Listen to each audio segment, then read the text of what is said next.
Welcome to our class. Welcome to our class. This is going to be a lecture. We're going to be talking about something called linear programming. And linear programming is a way to try to optimize a problem based upon a set of constraints. So for example, let's say we have two variables. So we'll call them x1 and x2. So we have two variables. And we want to maximize their sum. Of course, you can just put bigger and bigger values, but we will have some constraints. For example, one constraint will be that when you take x1 and 4 times the second x2, they must be within 45. So less than or equal to 45. If you double the first and add the second, they must be less than 27. If you triple the first, quadruple the second, less than 24. They must also be non-negative. Non-negative. That means they can be 0 or positive, but they cannot be negative. And there's a reason for that, and you'll see why there's a reason for that. And so we have 1, 2, 3, 4 constraints. And this constraint pretty much always goes along with linear programming. So linear programming, sometimes it's called, well, that's mathematical programming is another name. But basically what we try to do is we try to solve this expression for a maximum value using these constraints. The technique that's used is basically a generalized Gaussian elimination. Are you guys familiar with Gaussian elimination? Okay, Gaussian elimination has to do with solving systems of linear equations. So if I have, for example, if I have, just to give you, hopefully this will work out. I'm just going to make one up on top of my head. So let's say we have an equation that says, for example, 2x plus y is equal to 3. So can we solve this equation? We can't really solve it because we have two variables. We have two variables, okay. What if I have something like this? So for example, I have 4x minus y is equal to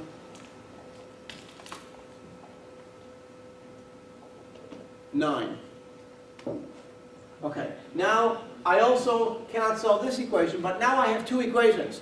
So there are two x's, it's the same x, but x is being used in both these equations, and then y is being used also in two equations. So since essentially what we have is these values, this is the same as this. So I can take an equation, I can add to it the same things from to both sides, right? If I add 5 here and I add 5 here, it's the same thing. If I add a million and a million, same thing. Well, I don't know what this is, but I do know they're equal. So what I can try to do is add these together and add these together, and that will give me 6x. Y minus a y, they cancel the y's, and that equals to 12, and then I get x is equal to 2. So if x is equal to 2, then this is equal to 4. And so y must be what? Minus 1. Minus 1. Let's see if that works.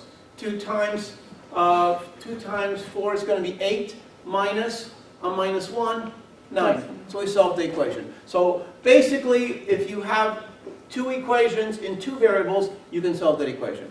Also, you can solve it if you have 3 equations in 2 variables. That's more than enough information. Now, so what you try to do is you try to eliminate something. So in this case it was pretty easy, but what if I had, for example, something like, well, let's keep this the same, 4x, and then I had minus, let's say, 2y. Then adding the equations would not give us something very simple, but what I could do is I could double this equation, double, and that would give me 2y's, and then I would double this, I would get 8x, those two will cancel, is equal to 15. Because I have to double our 3 too. Okay, so that's the idea of Gaussian elimination. So you try to eliminate something to solve for something you're looking for. All right, so typically we use that for solving systems of equations, but what we have here is really not equations. These are really inequalities, right? Because we have less than or equal to, less than or equal to. Now, what does the graph of this look like? Well, the graph, you can think of it like this. You can think of the x1 as an x, the x2 as a y. So you could say this is something like x2 is less than or equal to x1 plus 5, right? Mm-hmm. Okay, so that means it's y is less than x plus 5. Well, x plus 5 is just a line, right? It's going to be cutting the axis at 5 with a slope of 1. And what does it mean to be less than that? It means to be under that. So basically, this would be represented graphically as a half plane. Does that make sense? In other words, it would be everything under the line y is equal to x plus 5, including the line, because I have equal as well as less than. Okay, so you can sort of imagine that I can transfer all of these to linear half planes. For example, this would be x2 is less than or equal to 1/4 of x1 plus 45 over 4. So it's another half plane, and another half plane, and another half plane.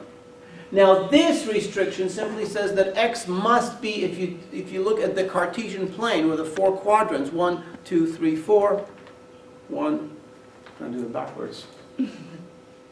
1, 2, 3, 4, that works better. 1, can't do that.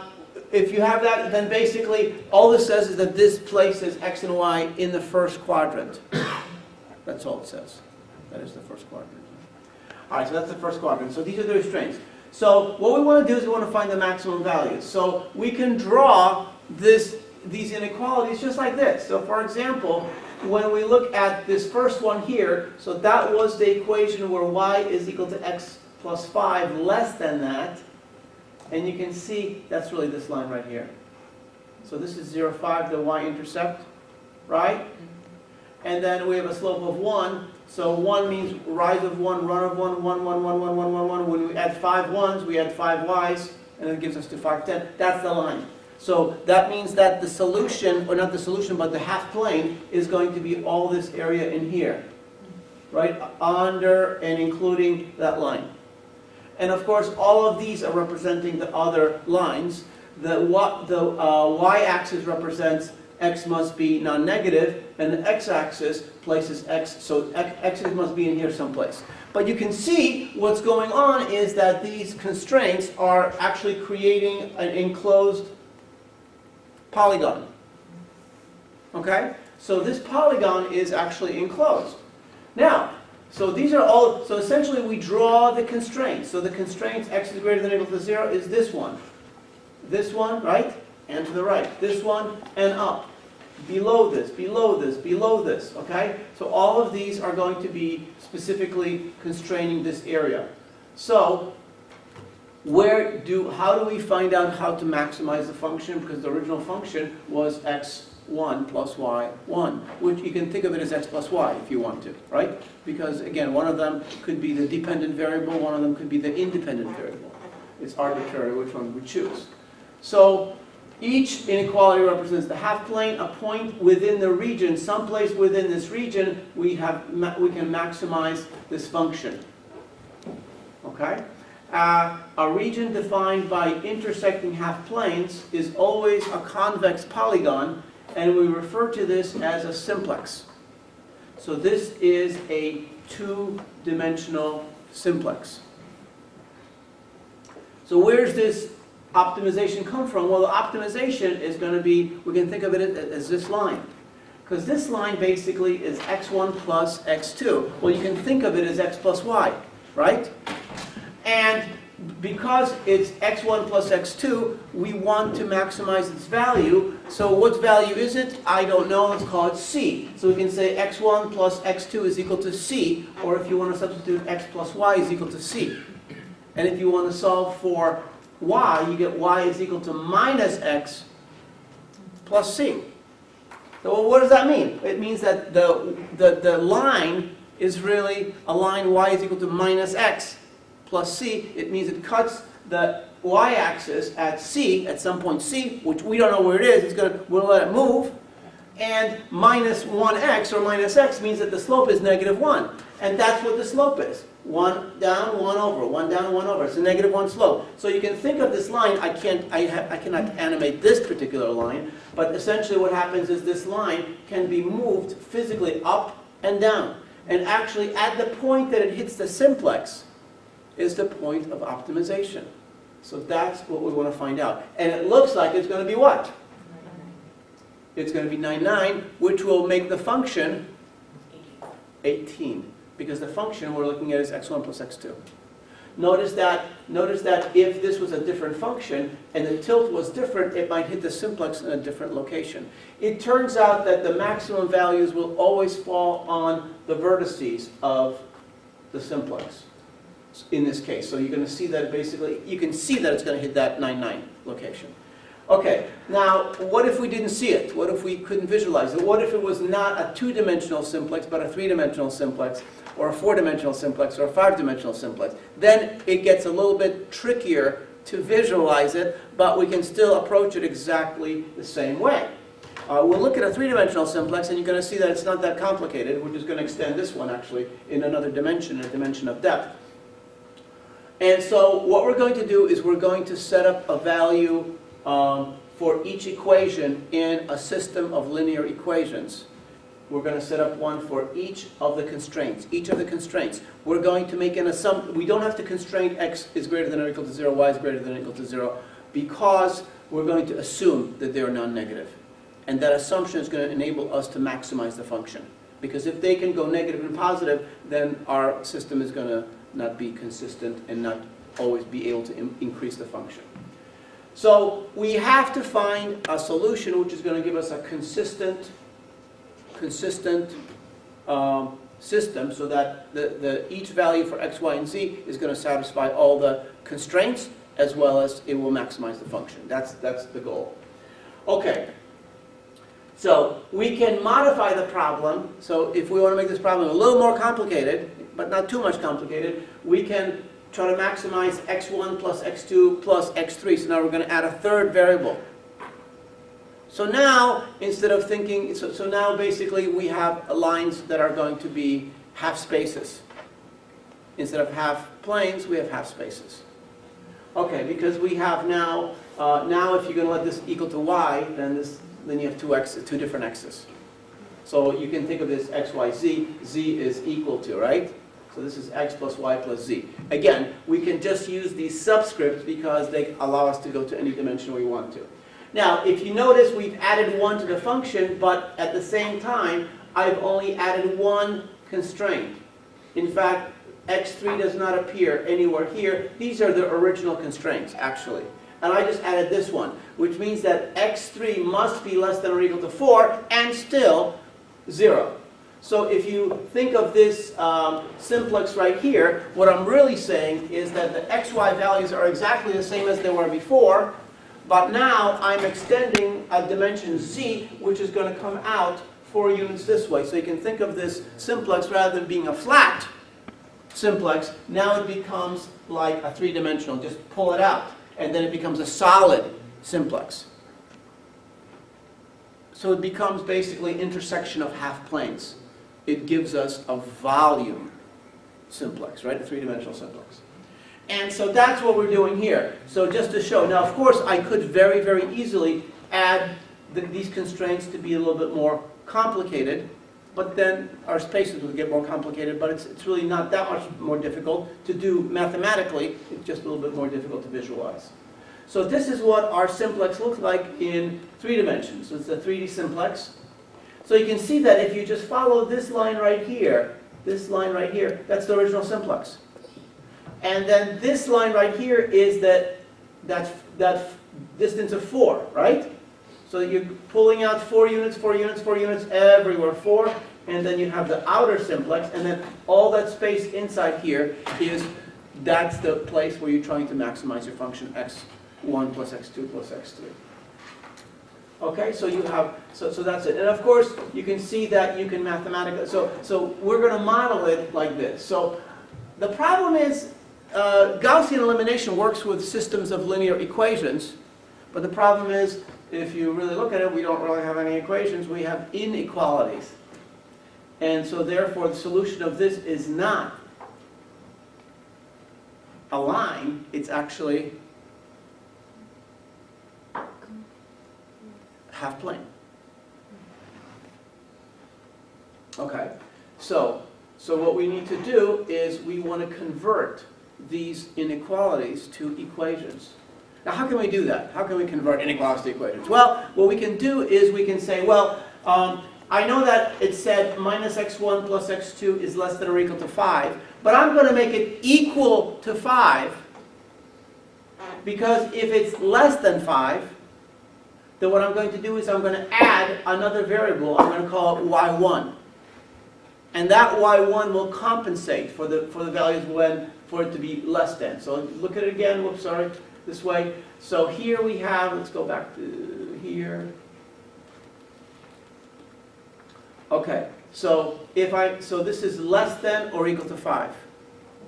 Less than or equal to 5. So what I'm going to do is I'm going to make it equal to 5. Okay, equal to 5. And for the case of less than, I will add another variable which also will be non-negative.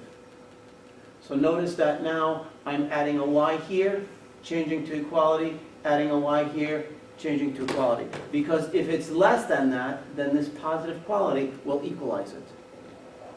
If it's equal to it, then y1 will be 0. So the smallest value for y1 is 0. And then it can only grow from there, because if this is less than, just make it 1, 2, 3, whatever you need to make it equal. So we call these variables are really not part of the constraints in the original problem. We call them slack variables. So slack variables are variables that sort of pick up the slack. They fill in where we need them to fill in. They add something that's not there. Now, they also have to be non-negative. Why non-negative?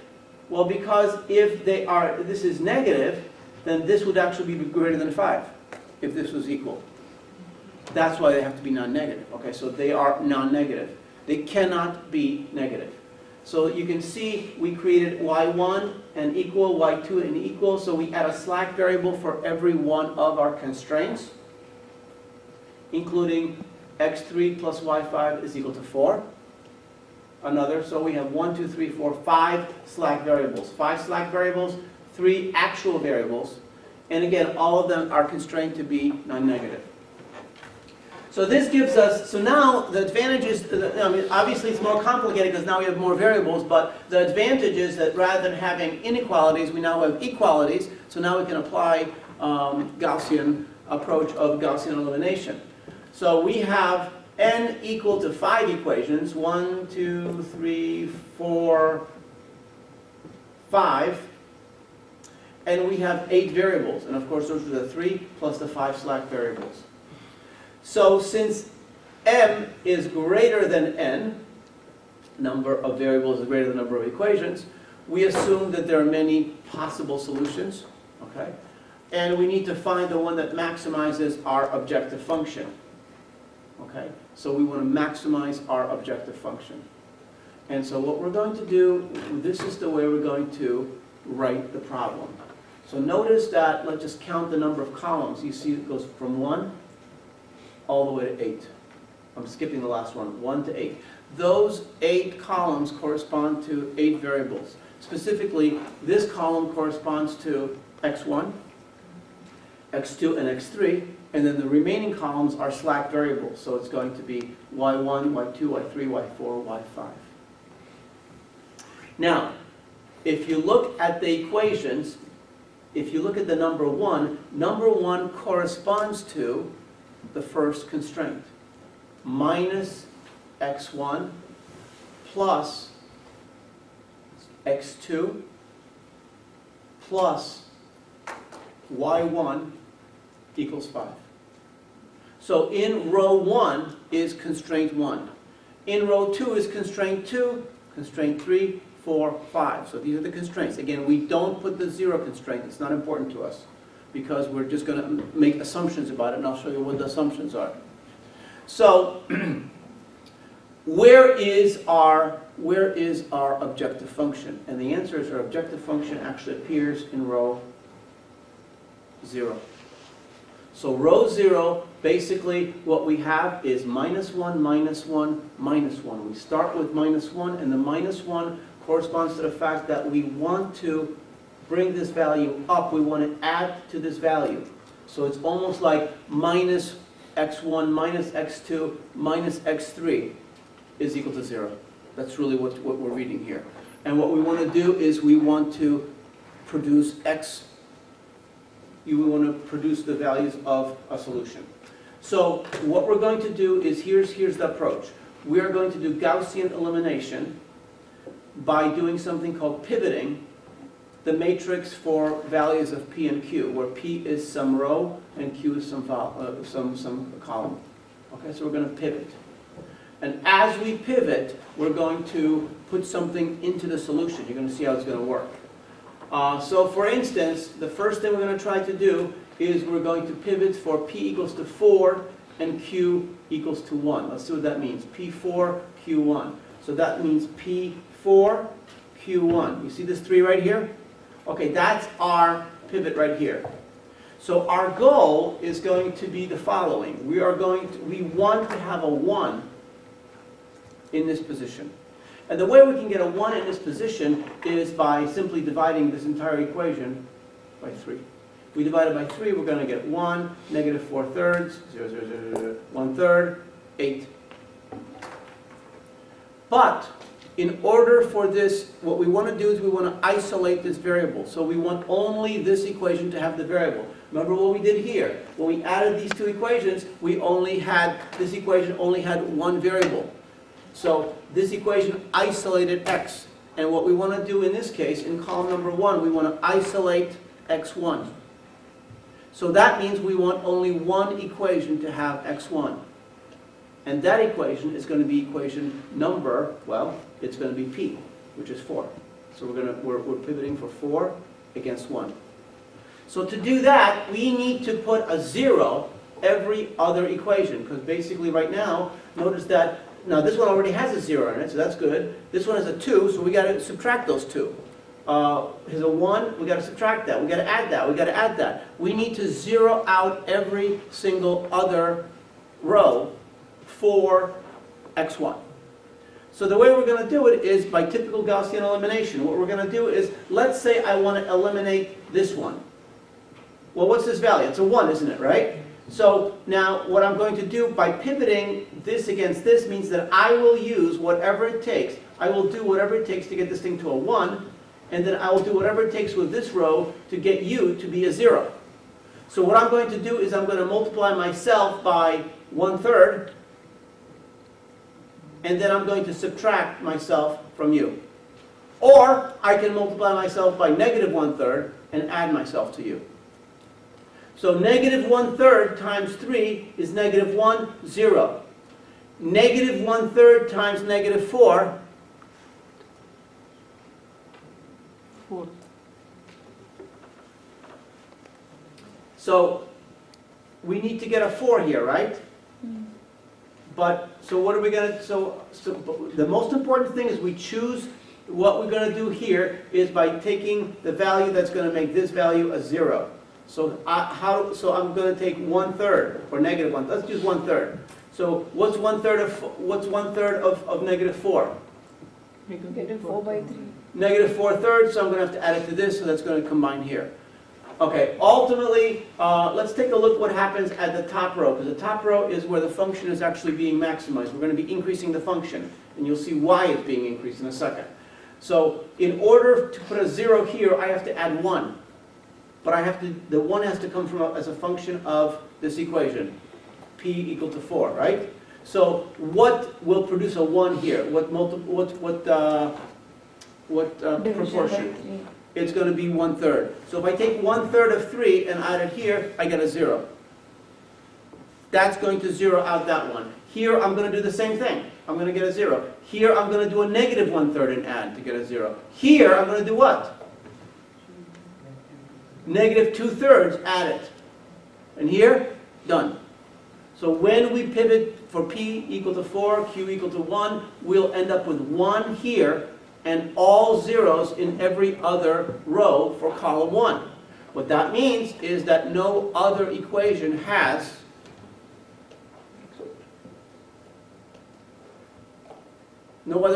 what? The first word. Has x1. And that means x1 has been isolated.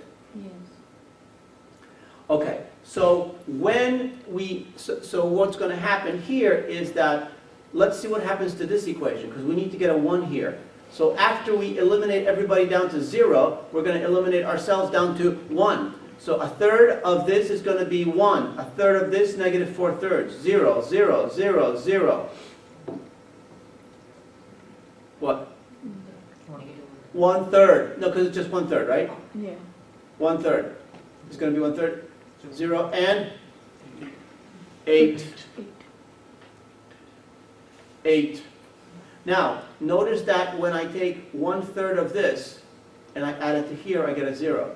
1/3 of this is negative 4/3 plus negative 1. What is that going to be? Negative 7/3? Yeah. It's tricky. Negative 1, negative 1, negative 1, 0, 0, 0, Negative 1. 1, Negative 1. 1/3, 0, and 8.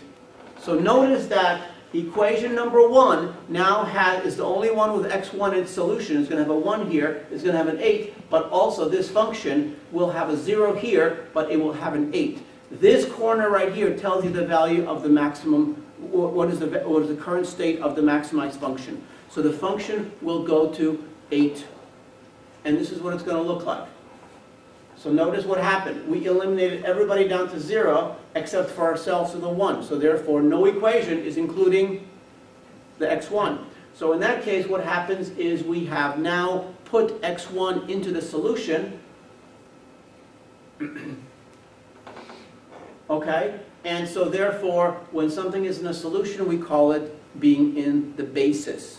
So x1 is in the basis. Notice that x2 is not in the basis, right? What does that mean? It means we don't know what the value is. How about x3? That's this one. Not in the basis. How about x4? It's in the basis, but who cares, right? We don't really care about it, as long as it's positive.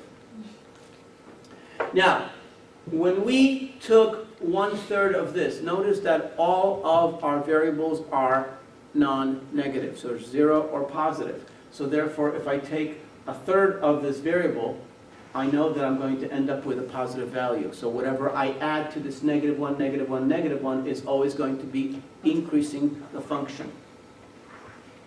Okay, so that's where I am right now, and notice that so basically we can think of, there's only x1 in the basis. So basically you think of this as 1 times x1, not in the basis means 0 times x2, 0 times x3 is equal to 8, and that's why x1 is equal to 8. And 8 is in the basis solution. So we're going to pivot next for P equals 3 and Q equals 2, 3, 2, 3.67. It's not a pretty number, but it is what it is. That's 3 2/3, right? 3 2/3. So what we need to do is, let's just see what it's going to, you understand we have to take portions of this, we have to take a piece of this and add it here, more than one piece and subtract it from here, a small piece and add it to here, and a bigger piece of it and add it to here to get these things to go to 0. And then we're going to have to divide ourselves by 3.67, 3 2/3. That's going to go to 1, all these will be zeros, and then all of a sudden, x2 will come into the basis. Okay, now let's find out what we have to do. So this is 3 2/3, 3 2/3. How many thirds is that? 11 thirds. And this is negative 7 thirds. So what part of 11/3 is 7/3? 3, So 4. this is how many thirds? 11/3. 4 thirds. So 11/3, Minus we have 11/3 times x is equal to negative 7/3. So x is equal to what? Minus 18. Minus 11 Oh, wait. minus 7 by 11. Yeah. Okay. So what we need to do, and of course computers are very good at that, we're not so much. Okay, so what we're going to do is we're going to multiply by negative 7/11ths, negative 7/11ths, every single value in this row and add it here, here, here, here, here, here, and especially here. Now what is negative 7 over 11 times 11? Negative 7. Negative It 7. should be 7, I don't know if it's negative. So, Negative 7 over 11 times 11 is negative 7. yeah, forget about that. Just keep it like this, and then everything is happening like this, 7/11ths. So if we do 7/11, so that's going to be, so we're going to multiply this by 7/11. 7/11 is going to be 7, and we're going to add 7 to 8. to 8. Okay, but we also have to make sure that everything else goes to 0. This one's all done. This one will be a different number, right? Yeah. This one will be, so all of these will be little computations. When we do that, when we pivot, we have now put x2 into the basis. You can see it's the only one that has it. So you can sort of think of it this way. If I were to freeze right now and say, write me the equations that we have, we would write the fact that, what's the value of x1? 12. 12. What's the value of x2? 3. 3. What's the value of the function? What's the value of x3? Doesn't have a value. No. So we're going to assume it's 0. Okay. It's 0 or higher, but we don't know what it is. Okay, so now what's the value of x1? Y1. What's the value of x1? Or y1 rather? Y1? Y1 is 14. Is that good or bad? Yes. Okay. It's fine, right? What's the value of y2? 21. Okay. What's the value of y3? Don't know. Not in the basis. So we don't know what it is. We're going to assume it's 0. And what's the value of y4? 0. Y4. And then y5, what's the value of that one? 4. 4. So notice that we have not violated any constraints, and we have hit the function at 5. So next we're going to pivot for p equals 5 and q equals to 3. So we're going to pivot here. This is getting a little bit easier for us, right? It looks nice. So we're going to do this. So what are we going to do over here? We don't have to do anything here, here, here, or here. The only thing we have to do is we have to basically add equation number 5 once to equation 0. And so what's going to happen to the function? Okay, so the function will go up To 19. to 19. So our current value is 19, right? Now, note, what's the value of x1, x2, x3, respectively? X1, 12. 12, 3, and 4. 12, 3, and 4. y1, 14. y2, 21. Unknown, unknown, unknown. Okay, now, take a look at the top row. Look at the values up here. They're all what? Zeros. This one is positive, this one is negative. What do you think? Notice that all of these things are positive. Anything is here positive should be, it has to be positive. Any value that's in the basis has to be positive.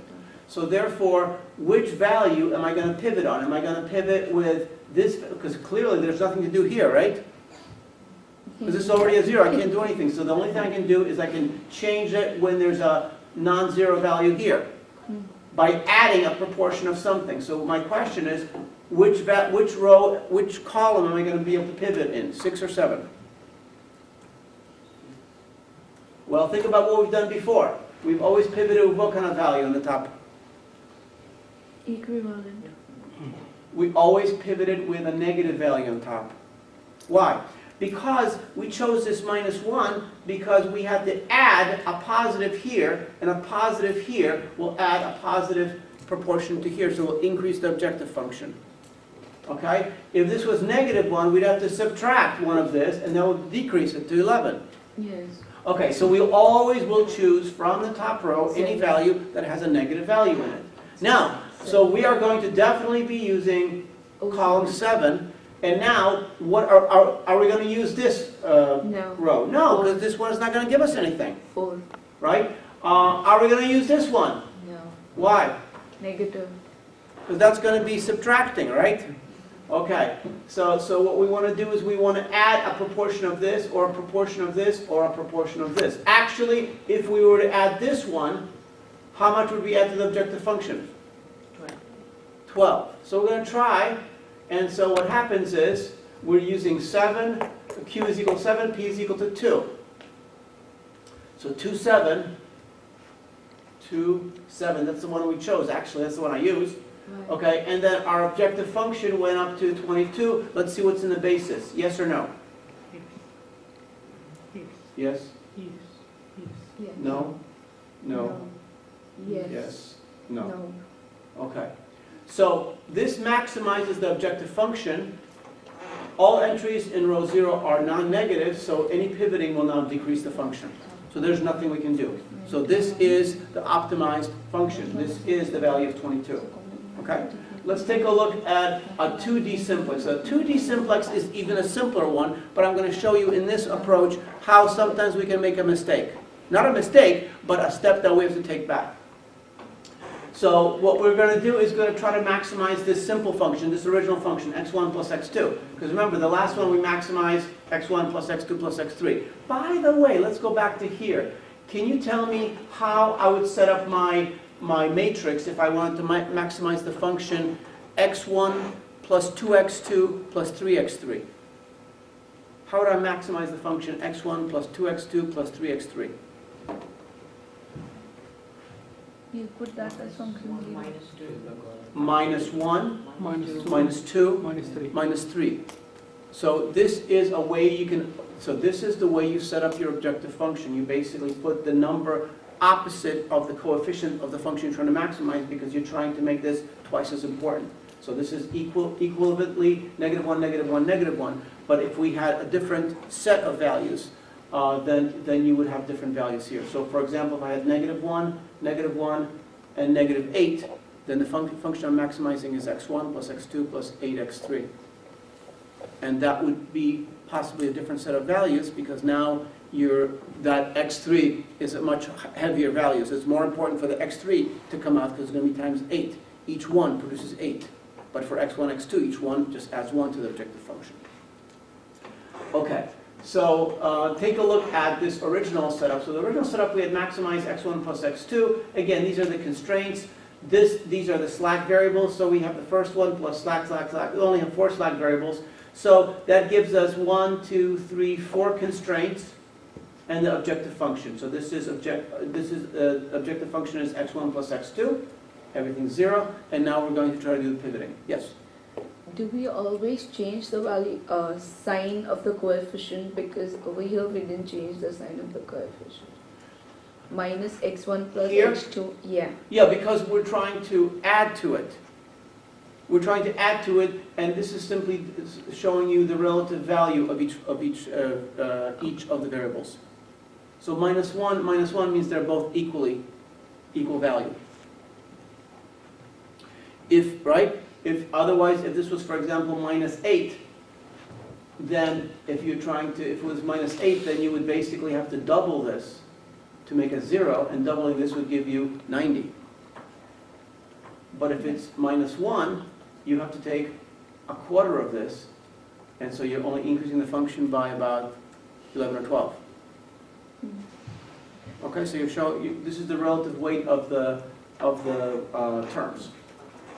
Okay, so what we're going to do is we're going to pivot, and in this case we've pivoted here with P equal to 2, Q equal to 1, 2, 1. Let's take a look at that. So 2, 1 is here, row 2, column 1. Notice that what happens is, look at this, 1 plus 1 is 0, right? This produces what? So you add all of this to here, 0, 3, 0, 1, 0, 0. 45. Okay, so notice that we have increased the objective function to 45, which is very exciting, but also wrong. And the reason it's wrong is because it's going to break one of our constraints, and we have to notice that, that the constraints are broken. Remember, the constraints are all, anything that's in our basis, in our solution, has to be non-negative. Okay, so when we pivot this way,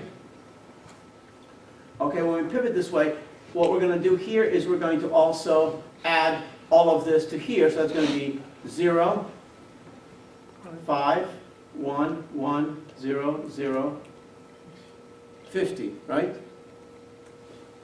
And we're also going to, every place else we have to pivot also. So we're going to have to, from here, what are we going to do? We're going to have to subtract twice us from here. When we do that, that's going to be 0, negative 7, 0, negative 2, 1, 0, and then 27 minus 90, that's going to be negative. So when we try to leave a 1 here and put zeros every place else, we can successfully put this in the basis, but you can see there are 2 negative numbers here, and we have to look very carefully at those negative numbers, because what's happening is, tell me where the violation is going on. Which variable has gone out of constraints? X2. Which one? X2. I can't hear what you're saying. X2. X2, no. X2 is not in the basis. Y2. Y4. Y4 is in the basis with a value of negative 111. Y3 also. Even And Y3 is in the basis with a negative 63. Well, I don't have to put a box around everyone. I just put the box around the most shocking one. Okay. So the bottom line is that pivoting looked very, very good, but unfortunately it's a violation of constraints. We have to go back. We cannot do that. So this does not satisfy, since we cannot increase the objective function, and Y4 as well as Y3 violates the constraint. Again, it violates the constraint because it's in the basis and here's the value. That's why it violates the constraint. Okay, so this is the way we're going to do it. We're going to pivot this way. We're going to use pivot 4 and 1. And so you can see what we're doing here. We're going to put this into the basis. Then we're going to put this one in the basis. Then we're going to put this one in the basis. So we go from 8, we go to 15. Then we pivoted here, and that brought us to 19.67, which looked very, very nice again. But then it put another violation. Which variable was violating the constraints? Y1. Y1, because that one was in the basis with a value of negative 11.6. So we have to roll that one back, go from here, and then we're going to pivot with 2, 6, and that's ultimately going to get this in the basis, this in the basis, this in the basis. Y1, Y2, and Y3, are they in the basis? Y3 is Only Y3. What's the value? 33. Yes, 33. How about Y1 and Y2? Not in the base. They're not in the basis, but they're not violating any constraints. I don't know what they are. I don't care what they are. I'm not going to optimize my function based on the slack variables as long as they're behaving themselves. And behaving themselves means that they are non-negative. So you can see the function is now at 18. Now my question is, can I further increase this function? No. How do you know that? There is no negative in the There's no basis. negative up here, so basically anything I would do would decrease the objective function. So if you want to decrease it, go ahead, but we want to increase the function.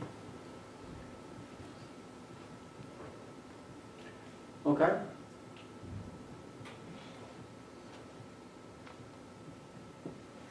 All right. Questions? So this type of problem, mathematical programming or linear programming, is very, very useful for solving problems like network problems, flow problems, when you have flows going from one point to another point, multiple pipes with different capacities, and you're trying to optimize the network flow. This is very, very applicable. Anything like that, any kind of flow problem or networking problem is very, very common. So it's an optimization approach. And again, and all of this stuff can be easily automated. I actually have some programs that solve this for me. I wrote some programs that actually do this, implemented, and they are extremely fast, extremely efficient for very complex problems. So this is a very reasonable approach. Now, it's also possible that in some cases there may not be a solution. Just like in a system of equations, some equations may not have a solution. So in that case, what happens? You're not going to be able to get to a point where you put everything into a basis and have all the slacks in the basis or not in the basis, or in the basis without a violation or not in the basis. So you may have a problem doing that, and that's fine. If I give you anything like this on the final exam, then I'm not going to give you anything that's not going to be solvable. And typically I'm not going to ask you to solve an entire thing because it's a very, very busy type of work, but I may give you a couple states of a table like this and ask you what your next move would be, and whether, or look at a table and say whether it is in violation, whether it is within the constraints, what the next move would be, what's the most favorable move that would happen, and I could ask you, would this move produce a violation of constraints? So you might want to check. You don't have to multiply things very carefully and get the exact numbers, but you could see that something might go in the basis and something is going to go negative. So that's what you want to check to see whether something is going to produce an optimal response. Okay, so what would happen, for example, if we had a situation where our simplex was open? Notice our simplex was basically enclosed, right? It was fully enclosed. So therefore we had that maximum point, but in some cases the simplex actually could be open. We have the simplex, and again, if it's a multidimensional simplex, we cannot see what it's going to look like. But what's going to happen is it's going to keep increasing, increasing, increasing. It's never going to stop. So there may not be a way to maximize it at all. Okay, any questions? So if the simplex is open and you ask for the maximum point, can we just write infinity? Well, I mean, infinity is not a number. Infinity is a concept, right? It's something that gets, infinity simply means that something is getting larger and larger without bound. So basically it's like having a limit of a function go to infinity. What does it mean? It means that the function is increasing without bound. It doesn't go to infinity, it increases without bound. So infinity, again, people make a mistake, infinity, they think it's a number. What's infinity minus infinity? Well, that is not computable, and you know that, right? So, all right. What about if I want to minimize the cost as an objective function? Okay, that may be a question I ask on the final exam. You put the number 1 and then try Well, subtracting. think about it. That's a good one. That's a good one to think about. I wish if I didn't ask. No, I've actually already thought about it. Don't worry about it. I'm way ahead of you. Okay. Anything else? I think for the homework 5, question 5, I think not the current assignment, but the last question. The solution is not provided. Oh, Yeah, okay. yeah, so- I will, yeah. We're actually, that is something that I'm going to provide to the GAs, and then they're going to be able to review your homework on that question. So just hold off. Okay? All right, anything else? So thank you for reminding me of that. Everybody knows when the final exam is? Monday. 145. In this room? I asked for another room for the DL class, and I haven't gotten that yet, I think. I think our registrar is not responding to me. I think he's actually leaving for another position, or moving at the end of the month, so he's, I think, kind of busy doing other things, but I still need a room, so I'll send you that information when I can. All right, so I think we're good. We can stop a little bit early today. Enjoy the beautiful, cool spring day.